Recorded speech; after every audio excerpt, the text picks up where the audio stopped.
morning, good afternoon, good evening. Yep, how are you? Hello once again to this week of Talking Pictures, your great podcast where we talk about movies, TV, and a whole lot of other good stuff. Yep, all that jazz. Once again, my name's Brian, and once again, I'm joined by my good friend David in today's episode. David, how the hell are you? How's life? I'm great, Brian. Thanks so much for having me. I appreciate you having me on this podcast. Oh man, it's a win-win, you know. David, today we're talking about a video game adaptation, but before we do that, I just want to get into quickly trailer of the week. Yes, please, take us away. I literally just watched the trailer for the final season of The Crown. So naturally, The Crown, Netflix, it's been a show that's been depicting through dramatized events of the monarchy in England and the Queen, Elizabeth, and all that jazz and that crack, and how we like to talk shit about it and whatnot. Because, you know, fuck the monarchy. But it's not for everyone, and I got sucked into it when season 3 or 4 was airing, and I didn't mind it. It's fine. It's just another good watch. Everyone watches it. I mean, it's coming up to the sixth and final season on Netflix, so that's like, you know, that's a doozy. And the trailer heavily emphasised on, oh gee whiz, spoiler, the death of Princess Diana. Not showing us any footage of it, but heavily emphasising this is the season to depict it. Mm-hmm. And I don't know what year they're going to end at. Maybe it'll be at the early 2000s. But yeah, final season will be aired out on November 16th. That'll be part 1, 4 episodes. And then the remaining 6 episodes will be aired on December 14th. Netflix doing a real doozy with these. Let's split our high profile seasons of shows into 2 parts to see if, I don't know, Weekly Momentum gets us higher ratings. Maybe give that a try. It seems that they kind of kneecap themselves. This is just Netflix as a whole. They kneecap themselves in the as soon as they started in the streaming space, they just dump it all for you there to binge, but that leads to maybe a week or 2 of people discussing your program, but not the week to week like continued hype that something like Disney Plus gets when it comes to the likes of Loki or The Mandalorian, like actually waiting week to week. Even WandaVision got that. We talked so much about the first 2 or 3 episodes of WandaVision, and then boom, oh my god, WandaVision next week, WandaVision next week, WandaVision. Whereas a lot of Netflix shows would just, maybe talk about it for a week, but that's it. Now with, you know, a load of their shows like The Witcher and You and Ozark and Stranger Things and maybe now The Umbrella Academy are starting to do it. So instead of, they're not doing week by week, they're splitting into 2 parts in bulk. So go figure. They're learning. Maybe one day they'll air episodes a little bit more spaced out so the momentum and the buzz can be more gawked about.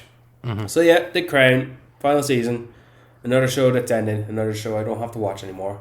Do you watch it? I don't. It's not one that ever really caught my eye. I know the only thing I really know about it is the fact that they change actors kind of every 2 to 3 seasons. Is it every 2 seasons? To age them up every 2 seasons. So season 1 and 2 had the same set of actors, and then season 3 and 4 had the same set of actors, and now season 5 and 6 had the same set. And when they have the 2-year cycle of the same cast, so season 1 and season 2 was 2016 and 2017, but then they skipped 2018 for a big reset, and in 2019 and 2020 we had season 3 and 4 with the new cast, and then we skip a year for the reset, and then we've had 2022 and 2023 for the current cast we have, and so ended the monarchy. I didn't realise that it was so far back still, because I was under the impression that, you know, obviously with the Queen dying there last summer, that's kind of where we'd be at. But I didn't realise it was still in the Diana era, the late 90s. I know I'd seen clips of her in it from, I don't know if it was last season or the season before even. I thought that had come and gone already. I thought that this was going to be a season where they focus a little bit more on maybe the Kate and William or the Harry and Meghan stuff, and then eventually leading to her death and Philip's death as well, but it's not one that I've ever really even had any interest in, because I like you, I'm not really that interested in the monarchy. So, you know, if you recommended it, then I would put it on my radar. But like you're saying there, where it's one that you won't have to watch anymore, do you find that it's one that you'd recommend, or one that you'd take it or leave it? Like, if you're interested, go for it, but if not, leave it. It's a good put together show. Great cinematography, good acting. I wouldn't really recommend it unless you have any interest prior to. And if I had some interest, well, maybe that's saying something, but like maybe it was more curiosity just to see how it was going. So enough of that crack. Five Nights at Freddy's. So me and you, David, just watched this yesterday, and we were expecting a not so great movie based on the critics, regardless of the high audience rating, where you think, well, audiences are liking it, but the critics aren't. So I was walking into this movie thinking, well, I'm going to enjoy the popcorn, and it's good me and you to catch up. What were you thinking when you were walking in? My expectations were, to be honest, quite low, in the sense that I had seen the critic score being quite low in the 30s on Rotten Tomatoes, and then I saw the audience score of quite highly in the 80s or so. It's not really a franchise that I'm familiar with, but I know that it has a dedicated fan base, so I had a feeling that maybe those scores were inflated in terms of just people that enjoy the franchise anyway, just like boosting the numbers, giving it 100 even though they haven't seen it. It's the third Blumhouse film we've seen this year. We obviously spoke about both Megan and The Exorcist Believer, and those were kind of a positive and a negative. So my expectations, just because it was Blumhouse, like it doesn't carry quite the same weight that maybe A24 does, in that if I see A24, I know I'm in for a good time. I know it's going to be a quality movie, whereas Blumhouse just unfortunately doesn't have that. Just yet they're more known for the lower budget horror films, but can still pack a punch. But all that being said, I was actually quite surprised at how much I did enjoy this film, regardless of it being a video game adaptation, because it's a video game adaptation in the loosest terms, because if you are aware of the video game franchise itself, as far as I'm aware, the first couple of games are just you kind of sitting at a desk and looking at monitors, and the characters of Freddy's, the animatronics, they move when you're not looking at the camera. So that's a very simple mechanic that it's not going to last you the 90 minutes of a film. So how do you have to fluff up a story, essentially? Yeah, and the whole franchise of Five Nights at Freddy's, it is very lore based, and it's got a very active community online, and trying to piece together kind of breadcrumbs and creating a story. And like, there's, I believe, 6 games, and then they have like accompanying books and stuff like that. So it is a very in-depth world, but the main way that people would interface with it is a very simple, like looking at almost static images, like bouncing between those. Like, we saw it in the film that there are those small, very, very small sequences of Josh Hutcherson's character Mike when he sat at the security desk and he's looking between the cameras.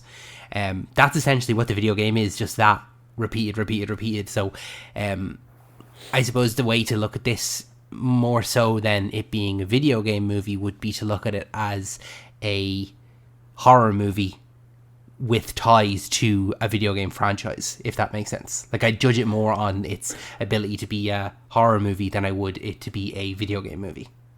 Well, I can see where you're coming from in that sense, but like, have you seen Arcane on Netflix? No. What you said for Five Nights at Freddy's just there, multiply it by 5 and multiply it again by 1,000. That's what Arcane is. Mm-hmm. Pretty much a blank slate of storytelling with sort of established characters. That's what Arcane is. But I'd still argue Arcane as a video game adaptation, and it's arguably the best or second best one ever, period, non-stop. So it can be a good thing to do a video game adaptation with little to no story. So you can just do whatever you want. You don't have to be bogged down and reliant on, no, we have to aim in this direction to tell this certain story with these certain characters. But I don't think they did that great of a job here. Okay, that's fair enough. I thought that I thought this movie had some great ideas, but I felt that the execution was quite poor. I don't know if that has something to do with sort of first or second time director, or first time a director has been given the keys to an intellectual property by a major studio with lots of money behind it.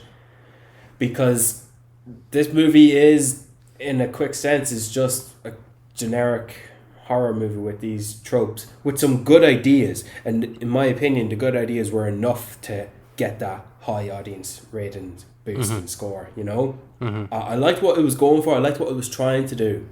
Some things I did like, but I just thought that poor execution.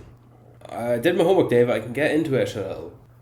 I thought that with Matthew Lillard's character sitting in the office giving Josh Hutcherson the job to be security of Freddy's, I mean, the only thing he didn't do was twirl his mustache like the villain he was. Like, you may as well give him like the one of those cats that's like completely shaved or has the white hair. Like, he could not have been more of an obvious, that guy is a psychopathic killer and he's probably behind it all. You've literally slapped me across in the face with the message, and if you pull a bait and switch that, oh no, that was just misdirection, or I'm subverting your expectations, just teasing him that he's a bit of a creep but he's actually harmless.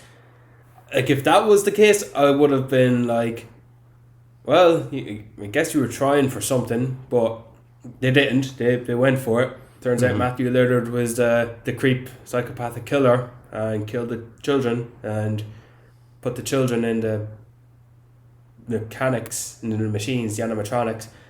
You know, it's not just their soul. It's not just their souls; it's their bodies as well. And like, okay, so they're you know, their bodies aren't decaying. Like, they're not. There's no smell. There's no like after death odor. They're just in there. Are they skeletons? What? Like, I was actually thinking to myself of this, David, is that I would buy it if, I don't know, off-screen problems, so the filmmakers don't have to worry about it, but off-screen somehow Matthew Lillard kills the children and has their souls put into the animatronics. I would believe that more easily if they had done that. But no, they established, no, it's their bodies as well. Well then, that's even less believable. And I'm just talking pure fiction here, like, you know, like, it's like let's say if you watch the Insidious movies, whereas their subconscious, it's their subconscious that goes into the further. Well, if the Insidious movies had it be their bodies, their physical bodies, teleport to the further, along with their minds, well then that would be less believable. So I just thought, oh, look at us, we're throwing some new information at you where it's not just this, but it's also that as well. Like, how are we getting to the audience? And I just, feels cheap to me. Yeah, I can understand where you're coming from. It's obviously something that carried over from the games, but to a general kind of audience, the suspension of disbelief that you would need. Like, you need to decide like what kind of a story we telling. Are we telling like a ghostly paranormal story, or are we talking like a real life serial killer kind of, like, it's one or the other, you know? I wouldn't. Yeah. I would just prefer it to be either the kids. Yeah, I suppose it's hard to say like the kids' bodies. Like, you do have to kind of go with the spirits and the ghosts aspect of it, and like, oh, they're possessed. But like, that's not a difficult thing. Like, we have a lot of possessed dolls in media, so you know, possessed animatronics isn't that difficult. I can understand where they're coming from in terms of they wanted somewhere to hide the bodies, so he put them in the animatronics. Machines. Well, in the well, machines. that's the only part. That's the only part I just thought. It feels like you're trying to teach us something a little bit more to stand out, to be as a bit more unique. But it just sort of took me away from it. But that's just a little nitpick in a movie I otherwise thought was not all that good from the get go. Another aspect of Matthew Lillard, the fact that he's probably the only other named actor, like the only person that we'd recognize in the film other than Josh Hutcherson. So it was kind of obvious, like, oh, you're only going to have Matthew Lillard for the first 5 minutes of the movie. I would think he'd probably come back. Like, it's not that far of a jump that you need to make to assume that he's going to make a reappearance. Yeah, didn't go all that far in the shock and awe factor. But so in that, villain reveal, and as I say with the general movie tropes, like, have this character walk for 10 minutes. And when I say 10 minutes, I mean, like, okay, 15 seconds, but like from one end of the kitchen to the other to open the fridge because he hears a banging and he opens up really quick and nothing's there. Then opens up the other door. Oh, it's just a little cupcake animatronics, just, eyes closed. Haha, funny. Here's another noise, turns around, nothing there, turns back. The cupcake that was in front of him was gone. And you just so happened to not, hear it move. But, off-screen problems. Filmmakers don't have to deal with that. And then, this gigantic animatronic just standing behind him. And then it kills him. And, if you're just a little bit more creative with that, like, show us the animatronics maybe move in some lingering shots or run. They did that a little bit in the dark with, lights flashing on and off really quick. One of the animatronics can be like the fox, for example. Did this like twice or three times. The fox with the hook in the eye will be like a mile away from you, down the hallway, and the lights in the hallway are flashing on and off, and it's just standing there. And as the lights flash off for a fraction of a second and then back on again, the fox is like over halfway towards your direction, running at you to kill you. So those things just feel cheap, like, oh, gotcha, gotcha, we got you. Or in those moments when it switches from the looking at the character, looking at, like, say, the fox or the cupcake coming at you, to then immediately switching to a POV shot from the animatronics. And I'm like, I'd actually rather see the scariness of the animatronic coming towards you the entire time than the reaction shot of the person being scared. Yeah, instead of a couple of insert shots where it's easier for the animatronics to do their work, it's just a bunch of insert shots of, let's say, the cupcake was chasing after. How ridiculous is that? A fucking cupcake animatronic chasing after Josh Hutcherson. A POV shot, biting him. Insert shot of his reaction. Back to his leg. Insert shot of the cupcake biting him. If we saw a shot that would just be like 2, maybe 3 seconds of a wide shot, an objective shot of the cupcake bouncing off the ground, chasing after him, that would be scary and a little bit funny as well, which I think would, 2 birds, 1 stone, that would be a good achievement. Just that little bit of like additional detail would make it all more believable. But no, I think that a lesson that they could have learned would have been from Megan. In that Megan, I think, did a lot of things well in terms of being scary but also funny. There was a few things that kind of jumped to mind with Megan's personality specifically, but then I remember specifically the scene where she's chasing someone and then starts dancing. And it's kind of like, it is scary, but it's also like a bit like, what is going on here? It's a bit funny. So I think they should have maybe learned some lessons from Megan, because Megan did quite well. I think they're doing a sequel to Megan. So if we had some of that kind of, we can do scary, but also we don't have to take it completely serious. Like, in fairness, like, it's a movie about possessed animatronic bear, duck and bunny. So we don't need to take it seriously. And a cupcake, David. Don't forget the cupcake. Seeing a cupcake like bounce along the floor, like gnashing its teeth at you, like that would be scary.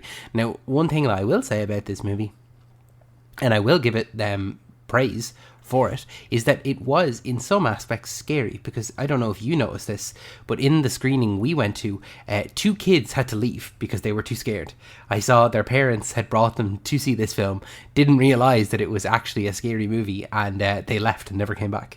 I don't know. Shite. I know. I was looking it up afterwards. I was talking about it with Laura, and I was like, "Yeah, two sets of parents like had to bring their kids out."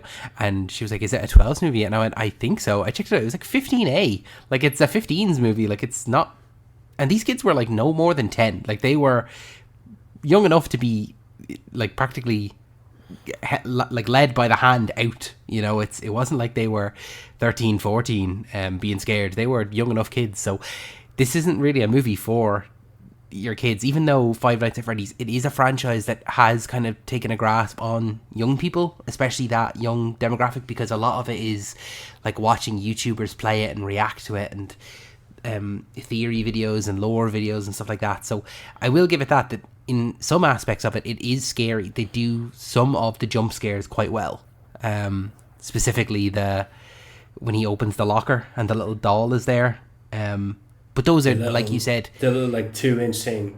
Yeah, like they are kind of generic tropes of scary, like just showing an image really, really close and playing a really loud music note. Yeah, a loud sound effect. Yeah, so like it's a sudden loud sound effect that's supposed to scare you. A cheap jump scare. Mm-hmm. But that little like 2-inch whatever doll it was that in the locker, in the storage unit, in the post-credit scene in the taxi, apparently that character is actually that was an Easter egg for the movie, for fans who are in the know. Well, okay, I get them, as the filmmakers, we'll just keep bringing this little Easter egg back in for the crack, a bit of a laugh. But I don't know if I should justify that as a pass because it's an Easter egg brought up again and again. Because every time it was brought up, it was like, "What you doing? You trying to scare me with your sound effect? Your loud, scary sound effect." And because if I was Josh Hutcherson and I opened that locker, I'm not gonna be scared by looking what's in front of me. Mm-hmm. Like that's what really. It just feels cheap and no quality. And sorry, I'm not gonna get scared without. For fuck's sake. I don't think I'll give it. No, I don't think I will give that a pass as a. It's just an Easter egg from the games. That's why we're putting it there.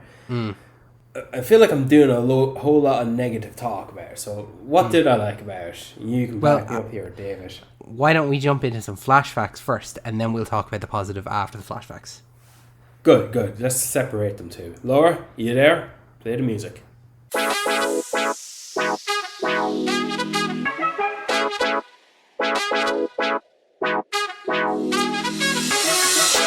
Cheers, Laura. So, David, have you got any flashbacks for us today? I do. I have a few flashbacks. So, flashback number 1. Unlike most studios using CGI for bringing creatures to life, Jim Henson's Creature Shop was responsible for the creation of the Fazbear animatronics. I would say that probably the best aspect of this film was those animatronics. Couldn't agree more. I thought they were mobile meaning walking on their own or reacting on their own, into a couple of nice wide shots where like, I believe that thing is literally there standing towering over us because they're like 9 feet tall coming towards you to kill you. Yeah, absolutely. 100% is just, we'll talk about it a little bit more as we go into the positive section, I think, but we'll move on then. So with flashback number 2, in a very early scene, when Mike is talking with Abby's teacher, they're in the classroom, and you can actually see in the background there is a list of words written on the blackboard. Some of those words include puppet, bear, bunny, fox, and chick, which are all in relation to the Fazbear animatronics. I can't remember that scene. I do actually, because I remember seeing bear in the background, and I quickly scanned it, and I got a few of them. But it's just one of those things where I'm fairly certain that this whole movie is just littered with Easter eggs and stuff in the background that's there for fans. Unfortunately, that's not us. It's not we're not like, It's not for me and you. We're not. Yeah. We don't know to look for that. We won't know how to spot them.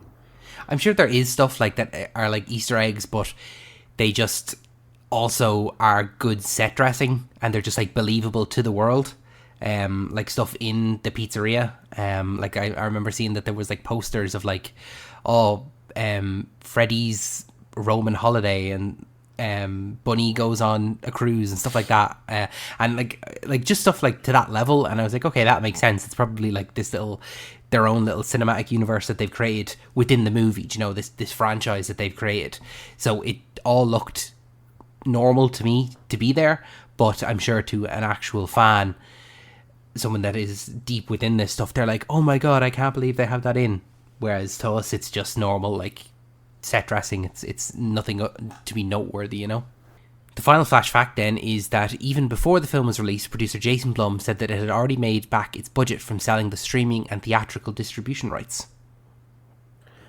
Well, here I'm not going to fault Jason Blum. Like, he's a businessman, he's a producer, he spends money to make money, so he made the money. So all right, well, I'm happy for that. And selling the movie for streaming rights. I guess some streamers really wanted this movie for quite a bit of a period. I'm fairly certain that this is a day and date release as well. Like, as soon as it is in cinemas, it's also available on Paramount Plus. Now, we don't get Paramount Plus here, do we? We do. Oh, we do now. Okay, sorry, I don't have it, but that's how I watch Halo, another video game adaptation. Oh yeah.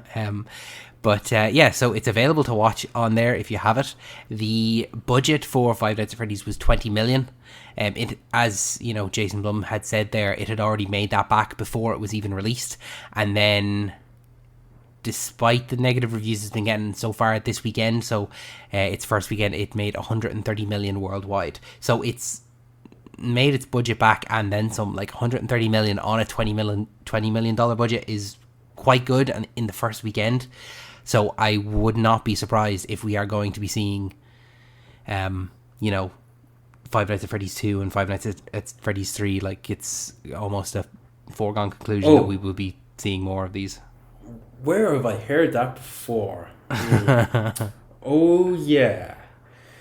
Well, Matthew Lillard did sign on for 3 projects. Mm-hmm. So, that's how Hollywood works. Yeah. If you have a recognizable IP and if it makes money, prepare to see more of it. Like, it's a fact of life at this point. But yeah, that brings an end to our flashback section. If Laura wants to roll that music, and we can talk a little bit more.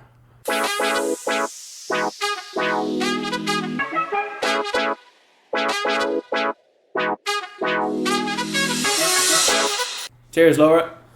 So, David, want to touch on the animatronics a bit? Freddy, yes. Bunny, Guppy, Giddy, Buddy, wherever their names are. So there was Freddy, Bunny, Foxy, and Chica, I think. I could be wrong. Don't come at me if I got all these wrong. I don't care. But yeah, I will give it praise in the animatronic section. I think that at the beginning of the movie, kind of as we were moving towards it, we saw different levels of how much we would see the animatronics. I'm glad about the level of progression of how we saw them and how that changed. Like, at the very beginning, we saw, which was very similar to how the game is, of seeing silhouettes or seeing maybe an eye open or seeing something moving. Shadows, right. Yeah. Or even spotting them as the audience when lightning flashes in the dark, and there was one standing through the corridor or by the door. Just little flashes. Like, they did a lot of that, like, little glimpse here and there, standing still but where they shouldn't be standing.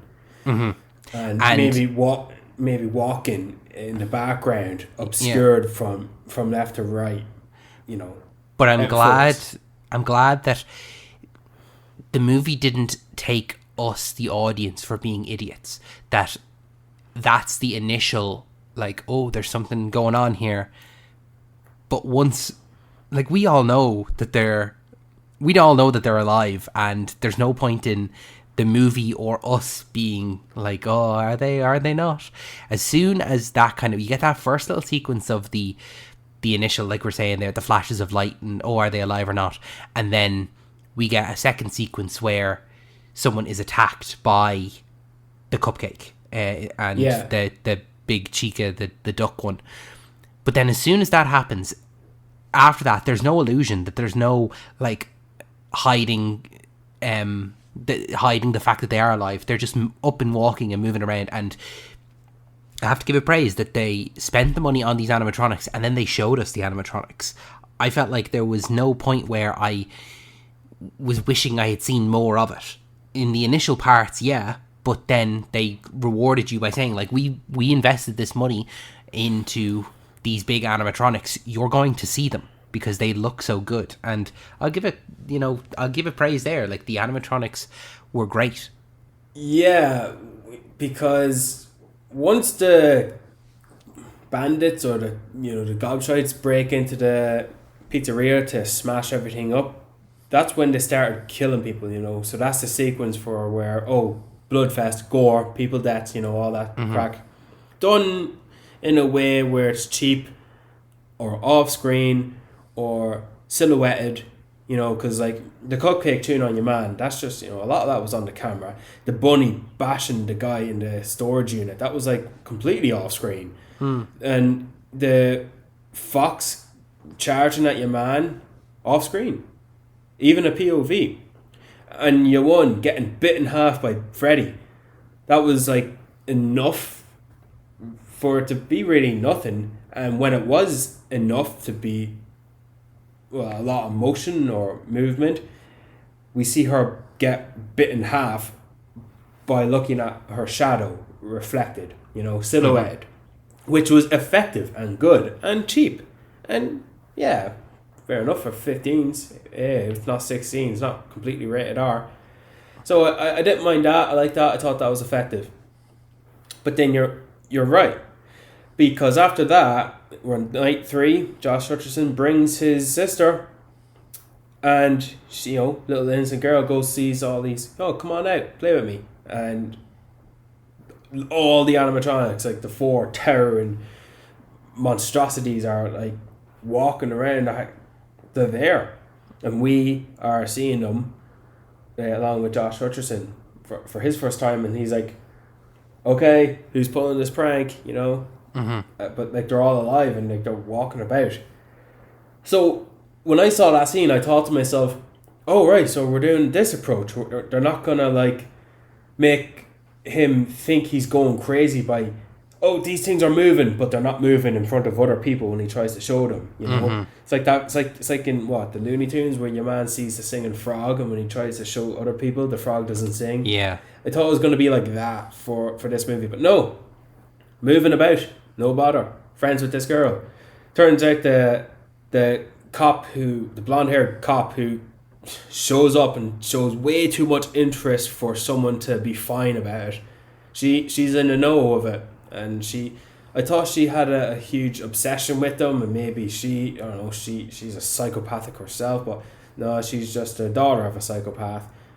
I didn't really like her. She seemed too chill, too calm for the fact that these animatronics are alive.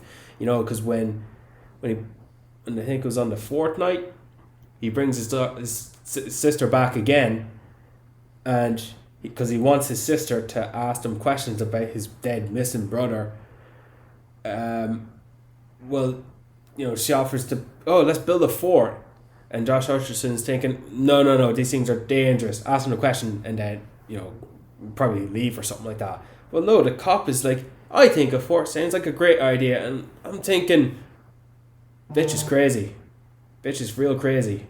And then, to have that, I guess it's a fun sequence where these animatronics are played off as fun and cool for this part of the movie.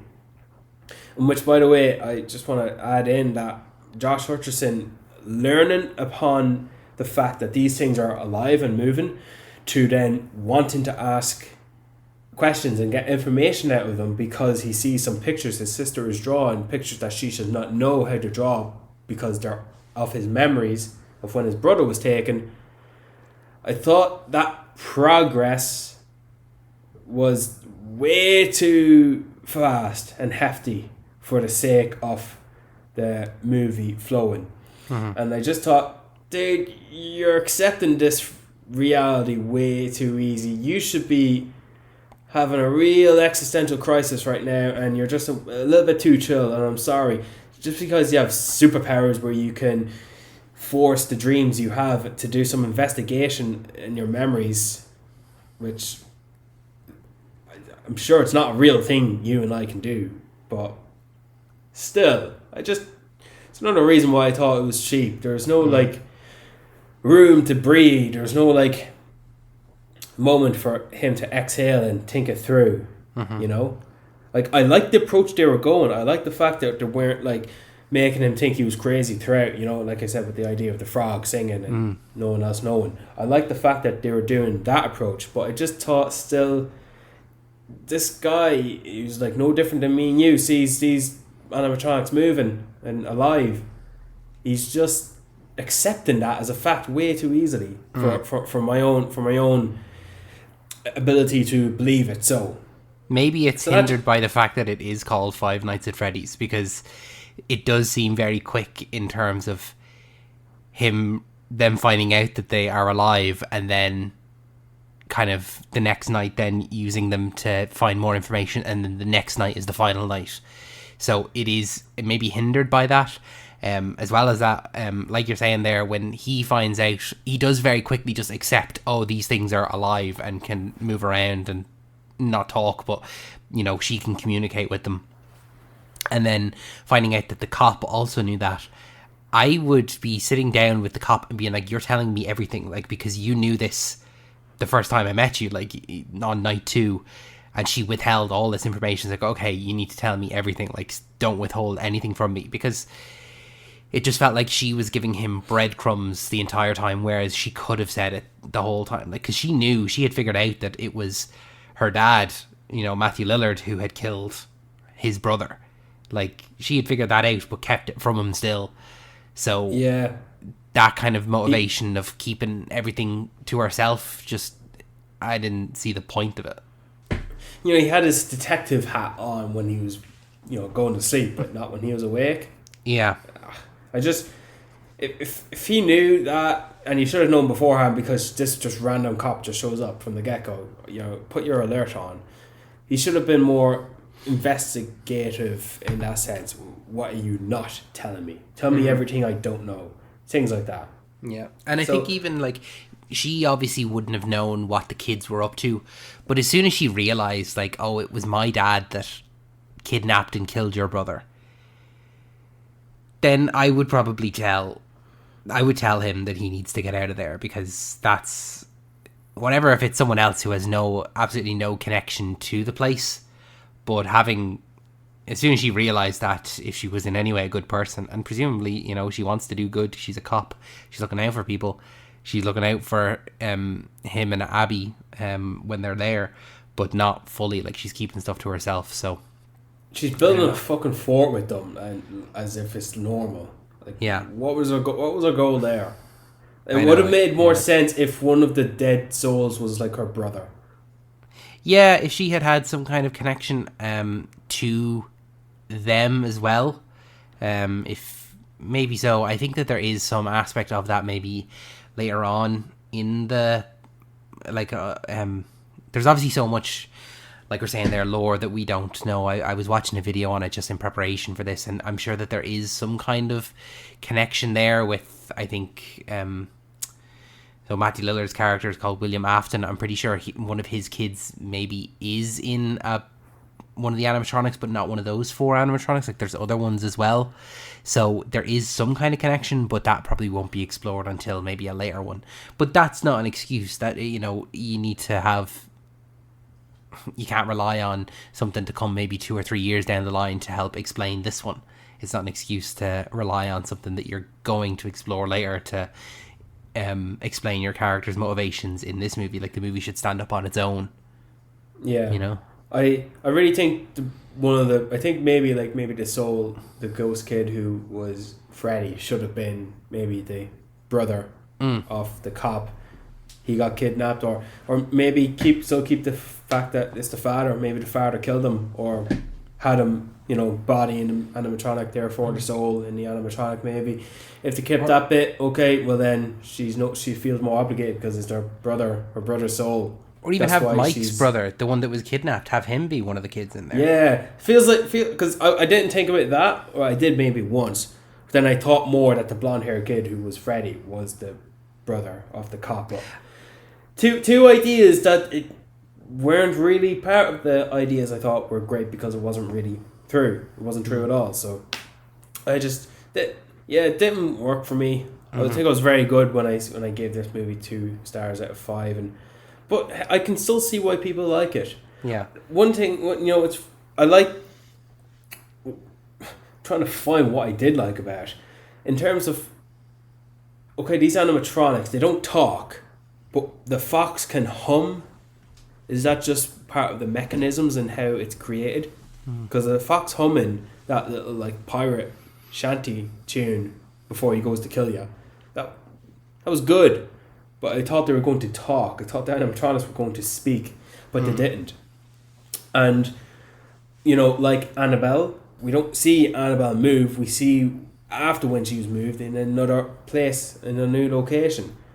That's the same things with these here, except we see them move all the time from when we see them pretty much throughout the movie. That it's a known fact that these animatronics are alive.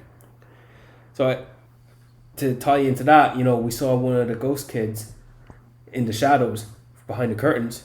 He retracts back into the darkness, and out comes the animatronic. So the kids are pretty much using the animatronics as conduits, essentially. So, you'll see Ed and Lorraine Warren having like Freddie and his friend stuck in their basement, essentially. But yeah, any final notes for myself, really? I compared Freddie and his friends to the mutant cannibal toys that Sid from Toy Story had in his room. Because when they were all fully revealed, no more moving quickly, obscurity in the darkness, no more flash of light and there you are, flash of light and then you're gone. Once they're revealed, they're there in complete visibility. That reminded me a little bit of that. They're sort of playing the fact that Freddy are just victims, so they're not that bad. But I just wanted to throw that little tie into Toy Story there, so I did. Yeah.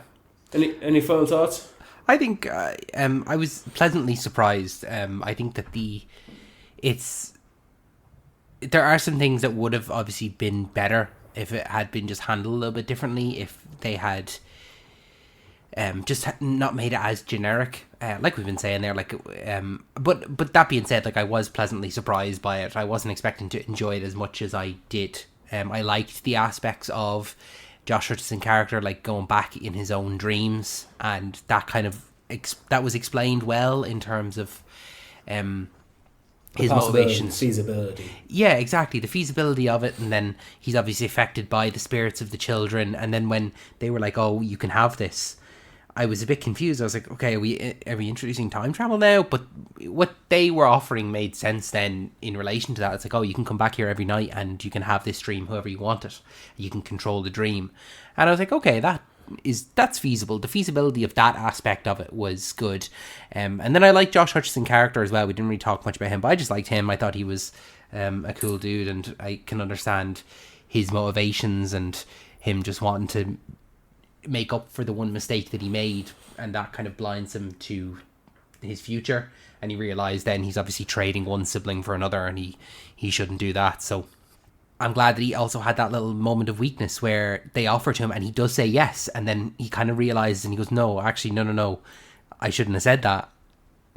Because that's what he's been kind of aiming towards his whole life. That's what he's been doing, is trying to figure out what happened to his brother and can he get his brother back. So that aspect of it, I just felt that was real. That aspect of we're all flawed as humans, and if you were faced with that, maybe you would say yes. So yeah, I see where you're coming from, but the best I can say is good ideas, poor executions. Yeah, Better than Exorcist Believer, not as good as Megan. No, but I hope that if we are going to get more of these, that they just take a bit more risks, because like we said there, yeah, I think you hit the nail on the head. It's good ideas, just poor execution, and I think that a more stylized or just a more confident or a more like a riskier director, someone that's willing to take a few more risks, we could see quite a good sequel. So Yeah. I look forward to it. Please God, because I wouldn't put this in the category of video game adaptations that are good. This is it's not a bad one, it's just not a good one. I would leave it kind of middle of the list. I could take it or leave it. Like, it wasn't one that I was, hankering for. Like, oh, I can't wait to see the Five Nights at Freddy's movie. It kind of came, and I was like, we were looking at our schedule, and we are like, oh, the Five Nights at Freddy movie. Okay, yeah, that's coming out, and it didn't feel like it had a whole lot of hype behind it. But like I said, I'm pleasantly surprised. I would probably put it in. If we were ranking all of video game adaptations, I'd put it squarely in the middle. Gotcha. David, you have any recommendations for this week? Recommendations for this week. I would recommend Miss Marvel, the Disney Plus TV show, only for the fact that in the next few weeks we're going to be discussing The Marvels, which will be coming out soon. So it was one that I've been kind of falling behind on the MCU, so I wanted to watch Miss Marvel to obviously be introduced to her character before this new movie came out, and I was pleasantly surprised with that as well. I actually ended up enjoying it. I think it's probably, I would say it's top 3 in terms of the Disney Plus shows, the Marvel Disney Plus shows. It's stylized in a way that can be a little bit cringy sometimes, but it's consistent throughout. It looks like it has a vision behind it, and I just enjoyed it for what it was. It was a nice 6 episodes, quick, and like I think we watched like the first 2 episodes like over 2 nights, and then watched the last 4 in the space of a day. Like, it just kind of grabbed a hold, and I'm excited to see that character move now from small screen to big screen, and see, does the character translate from the small screen? Like, is it going to be the same, or are we going to get like a different version of the character? It'll just be interesting to see. She's the best thing that I'm looking forward to in the Marvels. Miss Marvel is. Mm-hmm. So yeah, my recommendation is Arcane. Oh yeah, you mentioned it earlier. I think Arcane is the best animated video game adaptation ever, or maybe the second best, period, just after The Last of Us. Arcane. It's based on League of Legends, isn't it? Yeah. Well, that's exactly it. League of Legends. Do you know League of Legends? I know of it. I don't know. I know it's a top-down strategy game, I think. Or not even a strategy game, but I can't even... They only have... It's one of those, like... It's one of those... It had a blank story, so they could do whatever they want, and what they did was great. The characters... They only had established characters, and it went from there. And it's top tier quality, in my opinion. It's not... Watch Arcane, that's all I can say. Okay. Watch it. If you like good stuff, watch it. Could not... Yeah, that's it. I'll start from there. Awesome. I think we're done for this episode, David. Yeah. Well, folks listening to us, if you've enjoyed listening, please stay tuned for next week. Every Wednesday we'll have a new episode of Talking Pictures, where me and Dave will talk for a new thing that has been released, and we'll offer recommendations and trade-offs of the week. We are on any podcasting app of your choice, mostly Spotify, because that's how we promote it. Please, if you do like these, give us 5 stars. It costs you none. It gives us everything. We put the posters up on social media, on Instagram. We are on Instagram, Talking Pictures Pod, and our email is talkingpicturespodcast1@gmail.com. If you have any recommendations, questions, or queries, please send us in.